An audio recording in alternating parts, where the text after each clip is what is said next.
खालड़ा साहब, मैंने मूवी देखी, हकीकत बताता हूँ, उससे पहले मैं भी नहीं जानता था, डीपली नहीं सुना था वैसे कि सुना था। कोई खालड़ा साहब थे, कोई खालड़ा साहब थे। सतलुज को आप क्या समझते हो?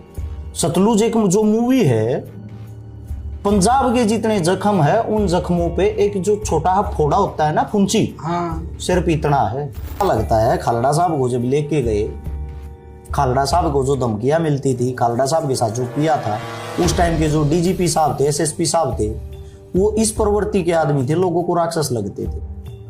उनका टॉर्चर करने का तरीका ऐसा था, एक माता जी बता रही थी, वहां से मेरे को ले जाया जाता है, माता जी को, उसके सामने उसका भाई था।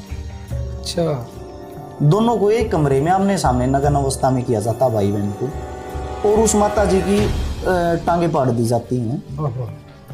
वो टांगे पाड़ने में कोई वहां पे लेडीज पुलिस नहीं थी। हाँ जी, ये सारे काम जो करते हैं आदमी ही करते हैं। और जब वो टांगे पाड़ते हैं, उसके जो गुप्तांग होते हैं वहां पे मिर्ची डाल देते हैं। ओहो, उसको ये बोलते हैं, अब तेरे सामने तेरे भाई को नंगा करेंगे और देखना तेरे भाई के साथ क्या क्या करेंगे। ये हालातें होती थी, ये हालातें। सबसे बड़ा सवाल तो ये करता कौन था? सवाल तो फिर वही आ गया, करने वाले भी अपने ही थे।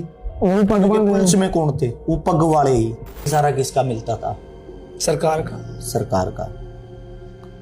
सरकार में कौन था? वो बेंत सिंह जी, जिनका पोता आज चिल्ला चिल्ला के ये कह रहा है कि 30,000 हिंदू मारे गए। मैं उसको एक बात बताना चाहता हूं, जो 25,000 आदमियों की फाइल थी उनमें हिंदुओं के भी नाम थे, जिनके लिए खालड़ा साहब लड़ रहे थे। वहां लाशों की गिनती होती थी और गिनती के हिसाब से प्रमोशन मिलता था। इनाम टेक रखा था एक लाश मात्र 500 रुपए। 500 रुपए में बंदा मार देते थे। लाखों आदमी मारे गए हैं। जिनके घर का आदमी मरता उनको पता लगता है ना।